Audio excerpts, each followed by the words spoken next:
Gadis itu sedang menjual ikan di pasar ketika perutnya sakit. Dia kemudian berbaring di tanah melahirkan jin. Dia memotong tali pusar dan melemparkannya ke dalam ikan. Kemudian dia bangkit lagi untuk menjual ikan. Semua orang mendengar anak-anak menangis. Tangisan jin menyelamatkan hidupnya sendiri. Tapi ibu anak itu karena pembunuhan dibawa ke kematian.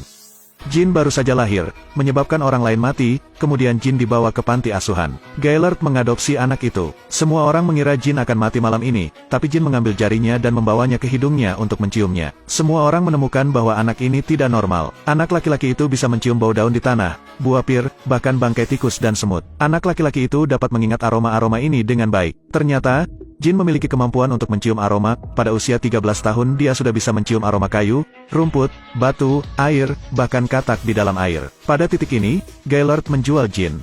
Setelah tawar-menawar, Gaillard mendapat $7.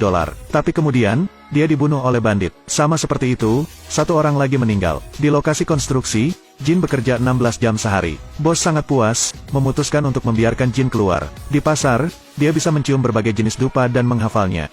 Tiba-tiba, Jin mencium bau aneh. Ternyata gadis yang menjual aprikot. Aroma ini sangat menakjubkan. Jin pergi ke sana untuk mencium bau. Jin mengikutinya ke sebuah gang. Dia meraih tangan gadis itu dan mengendusnya.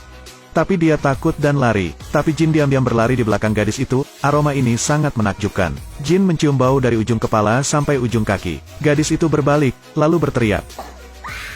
Jin menutupi mulut gadis itu. Pada saat ini, dua orang lewat. Jin terus membungkam gadis itu. Ketika mereka pergi, gadis itu dibunuh oleh Jin. Dia dengan cepat melepas pakaiannya, dia mencium bau dari kepala sampai kaki. Tapi aroma ini berangsur-angsur menghilang. Jin sangat tidak sabar. Dia harus belajar bagaimana mempertahankan aroma yang indah. Dia pergi mencari pemilik toko parfum. Toko parfum ini sudah tutup. Karena pesaing membuat parfum lebih harum. Jin berada di depan Baldini, segera membuat parfum lain lebih harum. Setelah mencium baunya, Baldini merasa sangat senang. Seperti dia dicium oleh cinta pertamanya. Keesokan paginya, Baldini menggunakan $50 untuk membeli Jin. Dia sangat senang karena dia mendapat banyak uang. Tapi malam itu, dia mengambil $50 untuk pergi keluar.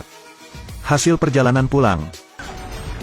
Selesai, orang lain meninggal. Jin segera menerima Baldini sebagai gurunya. Toko parfum telah menjual banyak barang, orang-orang mengantri untuk membeli parfum. Pemiliknya juga mengajari Jin cara menyuling minyak mawar. Akhirnya, Jin membuat tetes pertama. Jin sangat senang. Dia pergi untuk membunuh kucing dan anjing untuk menyelamatkan aroma tetapi gagal. Baldini berpikir Jin adalah orang gila. Dia bilang dia tidak bisa mengajar Jin lagi. Dia menyuruh Jin pergi ke ibu kota parfum, Grasse. Ada cara lain untuk memisahkan minyak esensial. Namun sebelum berangkat, Jin harus menulis 100 resep parfum. Bagi Jin, ini semudah pai. Setelah dia selesai menulis, dia pergi. Baldini pergi tidur dengan sebuah buku di tangannya. Itu adalah hari paling bahagia dalam hidupnya. Tanpa diduga juga merupakan hari terakhir kehidupan.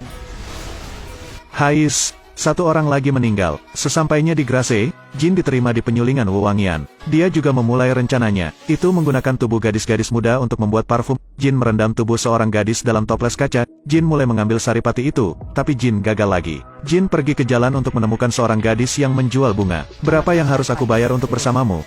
Kali ini, Jin menggunakan metode baru. Dia mengoleskan lemak babi di lengan gadis itu. Gadis itu mengira Jin memiliki hobi khusus, jadi dia sangat tertarik. Namun saat melihat Jin memegang pisau, gadis itu panik. Dia berdiri dan melemparkan uang itu pada Jin. Keluar dari sini.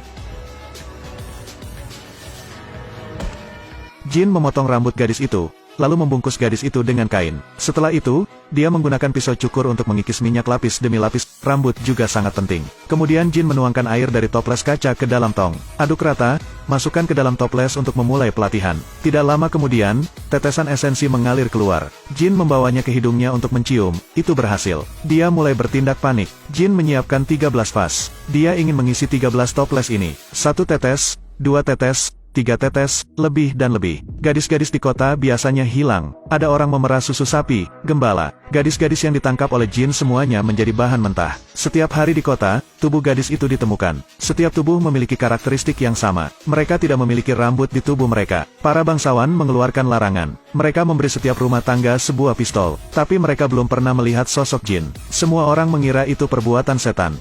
Hanya Antoine yang tidak berpikir begitu. Hasil tes menunjukkan bahwa mereka tidak diperkosa. Mereka baru saja memotong rambut mereka dan tanpa pakaian. Antoine menduga dia mungkin sedang mengumpulkan sesuatu. Dia menebak dengan benar. Jin sedang mengumpulkan aroma, dia sudah mengisi 12 botol, hanya tersisa 1 botol terakhir. Jin telah menemukan targetnya, itu adalah Putri Antoine, Laure. Antoine menemukan pintu kamar tidur putrinya terbuka. Dia segera membawa Laure bersembunyi. Kelompok itu sudah setengah jalan ketika dia dan Laure pergi bersama. Lalu dia membawa Laure ke sebuah motel, dia juga memilih kamar dengan tebing di luar. Jin melihat aroma Laure memudar dan mengejar. Berkat indera penciumannya, Jin menemukan motel Laure. Di tengah malam, Jin membuka jendela dan masuk. Dia melewati pemilik penginapan, melewati anjing, ke kamar Laure. Dia siap untuk memukul. Tapi Laure berbalik lagi. Gadis itu membuka matanya dan menatap Jin. Ini adalah keinginan untuk hidup. Tapi bagi Jin, keinginan untuk hidup ini hanyalah beberapa tetes minyak esensial. Jin akhirnya menciptakan parfum paling harum di dunia. Keesokan paginya, Antoine datang untuk membuka kamar Laure. Dia patah hati ketika melihat tubuh Laure. Lalu ada kabar, bos Jin mengetahui bahwa Jin adalah pembunuhnya.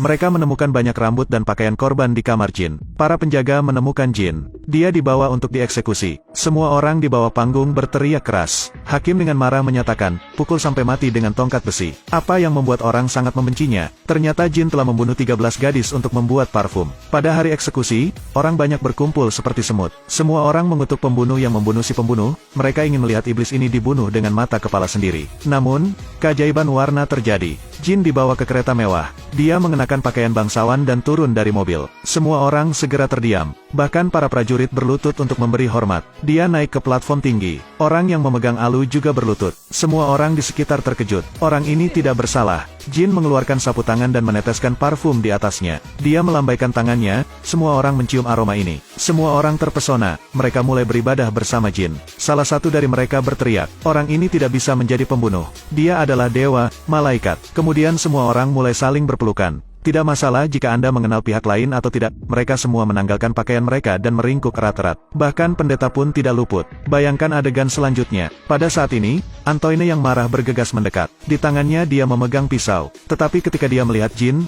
dia berlutut, dan menganggap Jin sebagai putranya. Melihat itu semua, Jin teringat gadis kecil yang menjual aprikot. Dia menangis, lalu pergi. Aromanya juga hilang. Semua orang di alun-alun terbangun.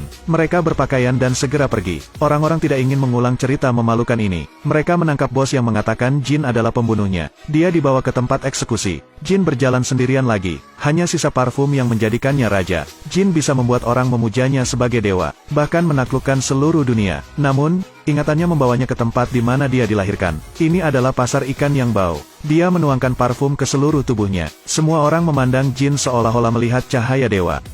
Malaikat. Aku mencintaimu. Semua orang bergegas menuju Jin. Semua orang mencabik-cabik Jin. Kerumunan bubar, hanya menyisakan potongan-potongan pakaian Jin. Jin telah menghilang dari dunia, seolah-olah tidak pernah muncul. Mengapa Jin memilih untuk bunuh diri? Jin baru saja membuang 13 botol parfum yang dia buat dengan susah payah. Jika Anda melihat lebih dekat, mereka yang halus akan memperhatikan. Apakah kamu menyadari